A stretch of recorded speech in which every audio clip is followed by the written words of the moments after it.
experience. Today I am going to start part 2 of my first chapter, The Living World. And if you not watch my first part of the video, so please go and watch it and subscribe my channel and like it. So I am starting line by line explanation of the chapter 1, The Living World. So here in this line, first para, there is only introduction, so you read it itself.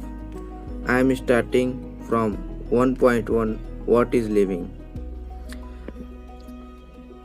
When we try to define living, we conventionally look for distinctive characteristics exhibited by living organisms. Growth, reproduction, ability to sense environment and mount a suitable response come to our mind immediately as a unique features of living organism. तो यहाँ पर बताया गया है कि living organism के कुछ features होते हैं, जैसे कि growth, reproduction, ability to sense environment. One can add a few more features like metabolism, ability to self-replicate, self-organize, interact, and emergence to this list. Let us try to understand each of these. तो यहाँ पर बताया गया कि और हम लोग कुछ और फीचर्स ले सकते हैं, जैसे कि metabolism, ability to self replicate, self organise. और ये सारे टर्म जो हैं वो आपको आगे पढ़ने को मिलेंगे. तो चलिए शुरू करते हैं पहले टर्म से. All living organism grow. Increase in mass and increase in number of individual are twin characteristics of growth. So यहाँ बताया गया है कि इंक्रीज इन मास और increase in number of cell, ये दो प्रॉपर्टी होती हैं ग्रोथ को जो हम लोग ह्यूमन बीइंग में देखते हैं. तो इन्हीं दो प्रॉपर्टी को हम लोग देखते हैं. A multicellular organism grows by cell division. In plant this growth by cell division occur continuously throughout their life span. लेकिन जब हम लोग मल्टी सेलुलर में ऑर्गेनिज्म की बात करते हैं तो वहाँ पर सेल डिवीजन होता है. और प्लांट की जब हम लोग बात करते हैं तो उनमें भी सेल डिवीजन होता है. लेकिन जो एनिमल होते हैं उनमें एनिमल जो होते हैं मल्टी सेलुलर होते हैं और उनमें जो ग्रोथ होता है वो सर्टेन एज तक होता है. लेकिन जो प्लांट होते हैं उनमें उनके लाइफ स्पैन में कंटिन्यूअसली ग्रोथ होता है. However cell division occur in certain tissues to replace lost cell.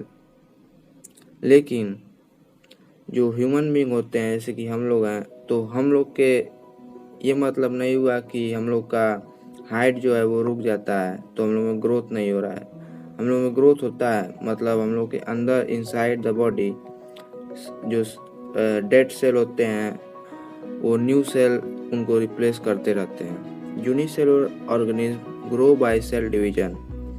One can easily absorb this in vitro culture by simply counting the number of cells under the microscope. जो unicellular organism होते हैं वो भी cell division से grow करते हैं. और one can easily absorb this in vitro culture. In vitro का यहाँ मतलब हुआ कि outside the body, outside the body और सराउंडिंग में इन विट्रो कल्चर कहते हैं उसी को. By simply counting the number of cell under the microscope. और कोई आसानी से यूनिसेलुलर ऑर्गेनिज्म्स की जब हम लोग बात कर रहे हैं तो आसानी से उनमें हम लोग इन विट्रो कल्चर करवा सकते हैं लैब में, और आसानी से माइक्रोस्कोप के अंडर में हम उनके सेल को काउंट कर सकते हैं. In majority of higher animal and plants, growth and reproduction are mutually exclusive events. One must remember that increase in body mass is considered as growth. Non-living objects also grow if we take increase in body mass as criterion for growth. यहाँ पर यही बताया गया है कि जो growth और reproduction होता है वो हायर एनिमल में जैसे और प्लांट में म्यूचुअली एक्सक्लूसिव इवेंट होता है। और जब हम लोग नॉन लिविंग की बात करते हैं तो यहाँ बहुत ही इंटरेस्टिंग एनसीईआरटी ने यहाँ पॉइंट दिया है कि नॉन लिविंग ऑब्जेक्ट भी जो होते हैं वो ग्रो करते हैं। तो अब यहाँ पर कॉन्फ्लिक्ट हो रहा है कुछ। अब आगे पढ़ते हैं। Mountain boulders and sand mounts do grow, however this kind of growth exhibited by non-living object is by accumulation of material on the surface। तो यहाँ पर बताया गया है कि mountains, boulders and sand mounts ये भी ग्रो करते हैं, लेकिन जो mountains, boulders and sand mounts होते हैं वो कैसे ग्रो करते हैं? आउटसाइड, मतलब सैंड का लेयर उन पे डिपॉजिट होते रहता है, इसलिए वो ग्रो करते हैं। इसका मतलब उनमें जो ग्रोथ होता है वो accumulation of material from outside the environment में से होता है। और जब हम लोग लिविंग ऑर्गेनिज्म की बात करते हैं तो growth is from inside. Growth therefore can not be taken as a defining property of living organism. Condition under which it can be absorbed in all living organisms have to be explained, and then we understand that it is the characteristics of living system. A dead organism does not grow। तो यहाँ बताया गया है कि जो growth होता है वो हम उसको डिफाइनिंग प्रॉपर्टी लिविंग ऑर्गेनिम्स के लिए नहीं मान सकते हैं। और यहाँ पर एक बहुत ही महत्वपूर्ण क्वेश्चन एनसीईआरटी ने उठाया है कि डेड ऑर्गेनिज्म जो होते हैं वो ग्रो नहीं करते हैं, तो हम उन्हें क्या कहेंगे? तो यहाँ पर ये आप लोगों को सर्च करना है। अब चलिए आगे बढ़ते हैं। Reproduction likewise is a characteristics of living organism. Reproduction भी एक तरह का लिविंग ऑर्गेनिज्म का कैरेक्टरिस्टिक है।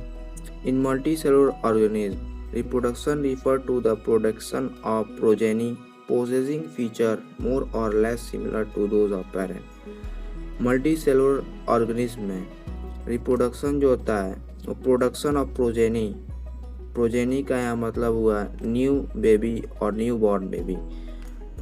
पोजेसिंग फीचर मोर और less similar to those of parent, मतलब जो न्यू बॉर्न बेबी पैदा होता है उसके अंदर अपने पेरेंट्स का लेस या मोर फीचर्स हो सकते हैं। Invariably and implicitly we refer to sexual reproduction. तो यहाँ पर हम सेक्सुअल रिप्रोडक्शन को इसमें जोड़ सकते हैं। Organism reproduce by asexual mean also. कुछ ऑर्गेनिज्म जो होते हैं वो एसेक्सुअल मीन से भी रिप्रोड्यूस करते हैं।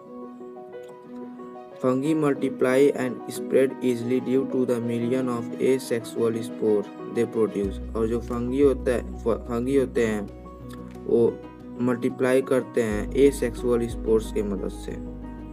इन lower organism like yeast and hydra we absorb budding.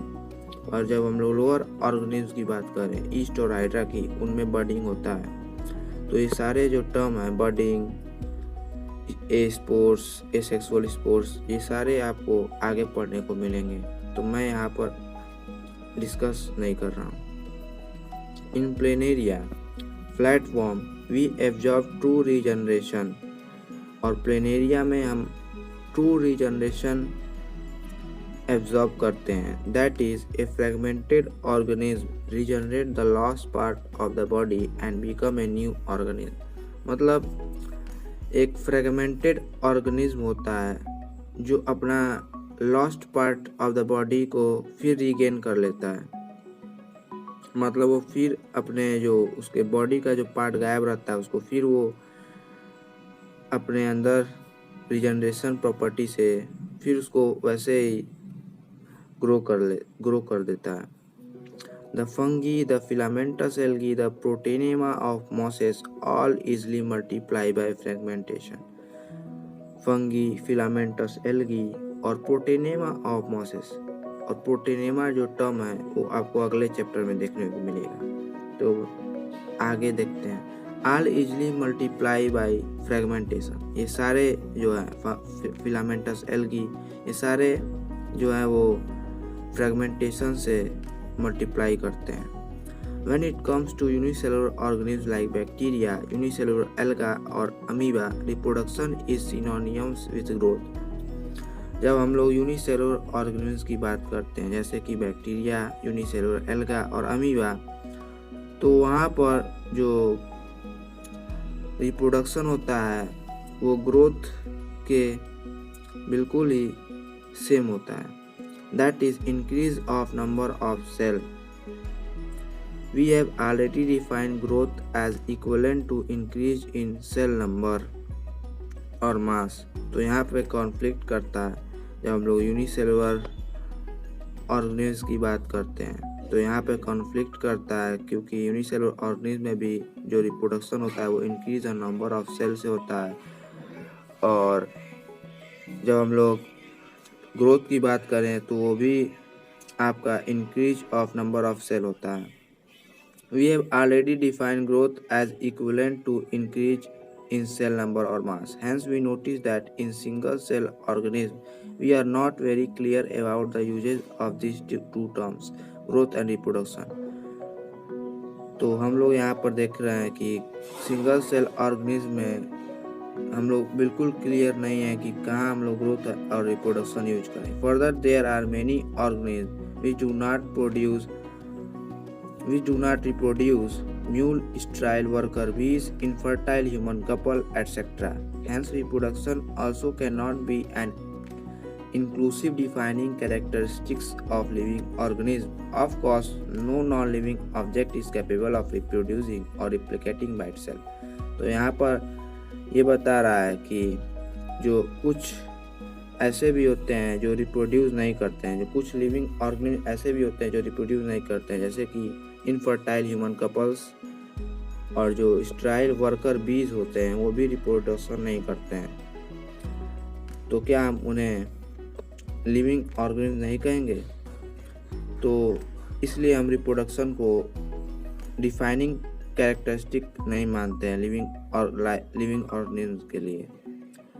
Of course non living object is capable, लेकिन नॉन लिविंग ऑब्जेक्ट जो होते हैं वो अपने आप रेप्लिकेट नहीं कर सकते हैं, रिप्रोडक्शन उनमें नहीं होता है। तो थैंक यू। आगे हम लोग मेटाबॉलिज्म से अपने अगले पार्ट ऑफ द वीडियो में स्टार्ट करेंगे। सो अब तक के लिए please subscribe and like my channel. Thank you. Good day.